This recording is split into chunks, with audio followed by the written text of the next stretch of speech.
Hi అండి. Welcome to Missamma చెప్పే కథలు. ఇవాళ ఒక చక్కని నవల వినిపించబోతున్నానండి.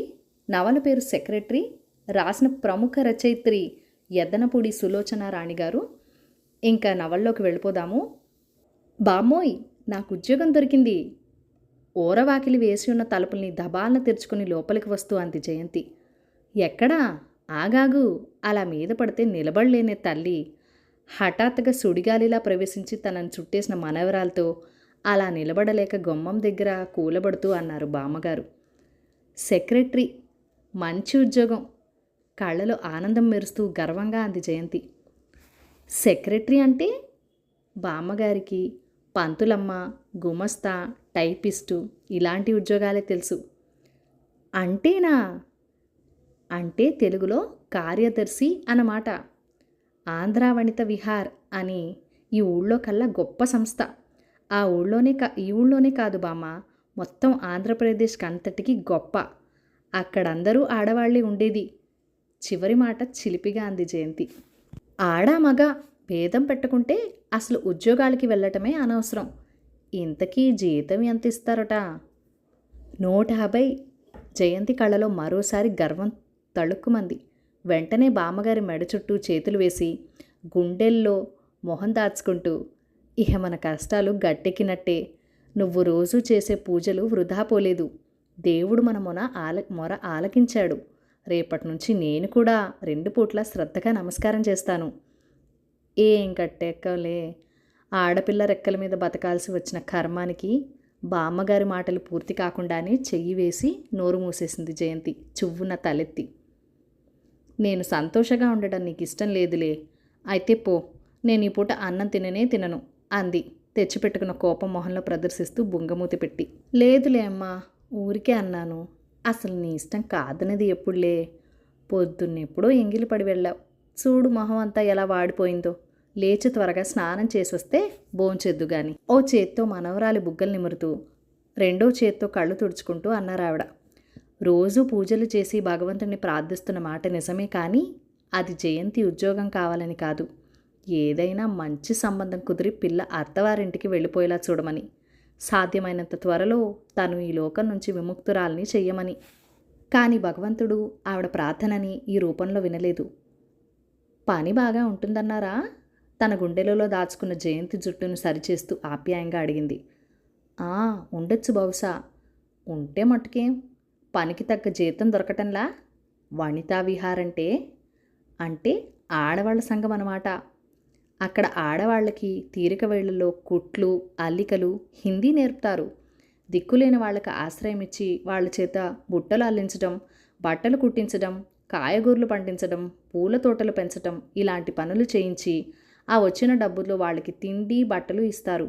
ఇది ఆంధ్రప్రదేశ్ మొత్తం మీద పెద్దది, ముఖ్య కేంద్రం కూడా.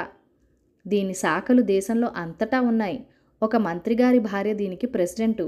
చాలా పెద్ద పెద్ద వాళ్ళు, పలుకుబడి ఉన్నవాళ్ళు దీనికి అండగా నిలబడి నడిపిస్తున్నారు. ముందు ఉద్యోగం, పని, జీతం మాట అటుంచి పెద్ద పెద్ద వాళ్ళందరితో పరిచయం అవుతుంది. అదృష్టం కదూ. గబగబా చెప్తున్న జయంతి కళ్ళ ముందు బామ్మగారి గుండెల్లో మంత్రి భార్యతో పరిచయం, అదే స్నేహంగా మారటం, తర్వాత ఆవిడ భర్తకి జయంతిని చూపిస్తూ ఈ అమ్మాయి మా సెక్రటరీ అండి అనటం, తను సిగ్గుపడుతూ నమస్కారం చేయటం అన్నీ కనిపిస్తున్నాయి. జయంతి బుగ్గల్లో వెచ్చటి ఆవిరి వచ్చింది. తను కూడా గొప్పవాళ్ల సాంగత్యంలో గొప్పదైపోయి ఒకరోజు ఫలానా జయంతి అదిగో ఆ వెళ్ళే అమ్మాయే అనిపించుకోవచ్చు. అప్పుడెంత బాగుంటుంది. లేచి త్వరగా స్నానం చేసిరా. కుంపటి మీద వేగుతున్న కూర గుర్తుకొచ్చిన బామ్మగారు జయంతిని తప్పించుకుని వెళ్ళారు. ఆ రాత్రి ఎలాగో వేడివేడి నీళ్లు స్నానం చేసి సాయించినట్లు భోంచేసి తెల్లటి ఉతికిన బట్టలతో మంచం మీద వచ్చి పడుకొని జయంతికి ఎంతసేపటికి నిద్ర రాలేదు. ఎంత బాగుంది ప్రపంచం. సృష్టిలో కంటికి కనిపిస్తున్న ప్రతి వస్తువు సజీవ శక్తులతో నూతనానందంతో వెలిగిపోతున్నట్లుంది. ఆఖరికి మంచం పక్కన కిటికీలోంచి లోపలికి వస్తున్న వెన్నెల కూడా అర్థం కాని ఏదో భాషలో పలకరించాలని ప్రయత్నం చేస్తోంది. ఎంత వద్దనుకొని నిశ్చలంగా ఉండాలన్నా జయంతి ఆలోచనలు మాటిమాటికి ఆంధ్ర వనితా విహార్ అనే పెద్ద పెద్ద అక్షరాల్లో ఉన్న గేటు కళ్ళ ముందుకు తెస్తున్నాయి. ఆ గేటులోంచి లోపలికి వెడితే ముందు విశాలంగా ఉన్న ఆవరణలో చక్కగా పద్ధతి ప్రకారం పెంచిన పచ్చగడ్డి, నడిచే వాళ్ళ కాళ్ళకి మట్టి కాకుండా పట్టు తివాసి మీద నడుస్తున్నామనే భ్రమ కలిగించేలా మెత్తటి పచ్చగడ్డి, నడిచే వాళ్ళ కాళ్ళకి మట్టి కాకుండా పట్టు తివాసి మీద నడుస్తున్నామనే భ్రమ కలిగించేలా మెత్తటి పచ్చగడ్డి, దానికి ఇరుపక్కల రకరకాల పూల మొక్కలు వచ్చేవాళ్ళకి స్వాగతమిస్తున్నట్లుగా గాలికి తలుపుతూ ఉంటాయి. అవి దాటితే ఆ పచ్చగడ్డి మీద బాగా ముందుకు వెళ్తే నున్నటి పాలరాతితో దగదగా మెరిసే వరండాలో ఆ చివర ఈ చివర చక్కటి శిల్పాలతో చెక్కిన పెద్ద పెద్ద స్తంభాలు, వాటి మధ్య ఉన్న గుమ్మంలోంచి లోపలికి వెళ్తే లోపల పెద్ద హాల్ నిండా వరుసల ప్రకారం అమర్చిన నీలం రంగు వెల్వెట్ కుర్చీలకు అటువైపు ఇటువైపు పెద్ద స్టేజీ, ఆ స్టేజీని తన లోపల దాచేసుకుంటున్న పెద్ద పనుపచ్చటి వెల్వెట్ కర్టెన్, దాని మీద స్టేజీ, ఆ చివరి నుంచి ఈ చివరి వరకు వచ్చేటట్టు మధ్యలో రక్తవర్ణంలో ఆంధ్ర వనితా విహార్ అని కనిపిస్తున్న అక్షరాలు. ఆ అక్షరాలు చూసేవాళ్ల చూపుల్ని క్షణంసేపు తమ వైపు ఆకట్టుకునేంత అందంగా ఉన్నాయి. వరండాలోంచి లోపలికి వచ్చే గుమ్మానికి ఇరుపక్కల పైకి వెళ్ళటానికి మెట్లున్నాయి. ఆ మెట్ల మీద బంగారపు రంగు అంచున్న ఆకుపచ్చ తివాచి పరిచి ఉంది. ఆ మెట్లపైకి వెడితే చిన్న వరండా, దాని ఆనుకుని కొన్ని గదులు. ఆ గదులకు వరుసగా secretary, president, meeting hall, library అన్న బోర్డులున్నాయి. మీటింగ్ హాల్ కొద్దిగా పెద్దదే అని చెప్పవచ్చు. అందులో ఒక 20 మంది కూర్చునేందుకు కుర్చీలు, టేబుల్, చిన్న అల్మరా, గదికి మధ్యగా సీలింగ్ ఫ్యాన్ ఉన్నాయి. వనితా విహార్ దాదాపు ప్రతి నెల ఏదో ఒక ప్రత్యేక కార్యక్రమం జరుపుతూనే ఉంటుంది. దాన్ని నిశ్చయించుకోవాల్సిన కార్యక్రమాన్ని రూపొందించడానికి, సలహాలు తీసుకోవడానికి, చర్చలు జరపటానికి కమిటీ సమావేశాలు అవుతూ ఉంటాయి.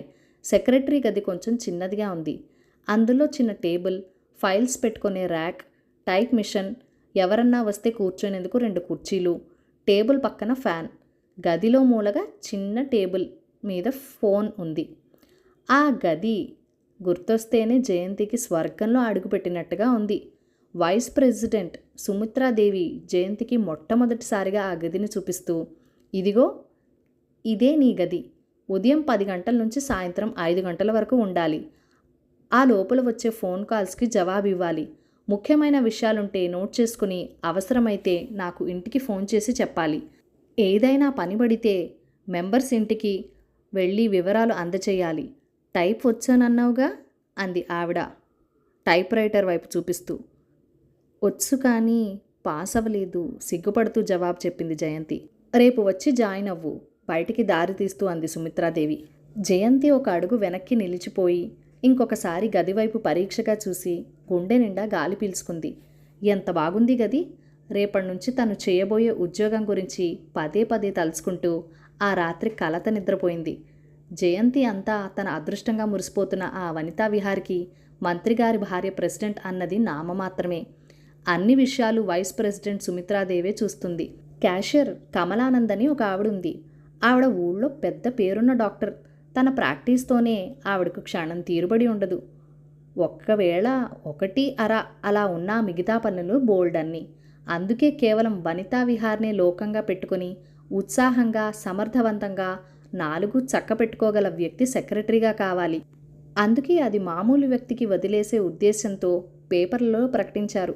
వనితా విహార్ సంగతి, అందులో వ్యక్తులు, వ్యక్తిత్వాలు, ఆ ఉద్యోగంలోని సాధక బాధకాలు తెలిసిన ఎవ్వరూ దానికోసం ప్రయత్నం చేయలేదు. అలా తెలియక చేసిన కొద్ది మందిలో అర్హులని బట్టి చూస్తే 10 మంది తేలారు. ఆ 10 మందిలో ఒక్క జయంతికి ఇంటర్వ్యూ నెగ్గింది.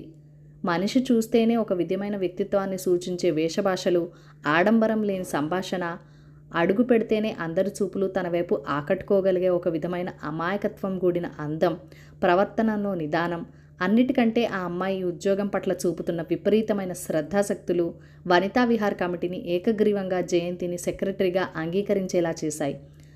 స్వంత బామ్మ తప్ప మరో వ్యక్తిని దగ్గరగా ఎరగని జయంతి, పుస్తకాల్లో కనిపించే ప్రపంచమే ఈ ప్రపంచం కూడా అనుకునే జయంతి, అందరితో తనలాంటి వాళ్లే ఉంటారనే భ్రమలో తనకు దొరికిన ఉద్యోగం గురించి, అది లభించడం కేవలం ఆకాశంలోని జాబిల్లి అరచేతిలో చిక్కినట్లుందని ఊహించటంలో ఆశ్చర్యం లేదు. ఇంకా ఉంది. ఈ కథ మీకు నచ్చినట్లయితే కనుక లైక్ చేయండి. మన ఛానల్ని ఫస్ట్ టైం చూస్తున్నట్లయితే కనుక సబ్స్క్రైబ్ చేసుకోండి. మీ సపోర్ట్ ఇవ్వండి. మీ అమూల్యమైన ఫీడ్బ్యాక్ అండ్ సజెషన్స్ నాతో కామెంట్ సెక్షన్లో కూడా షేర్ చేసేయండి. Thank you for watching. Bye bye.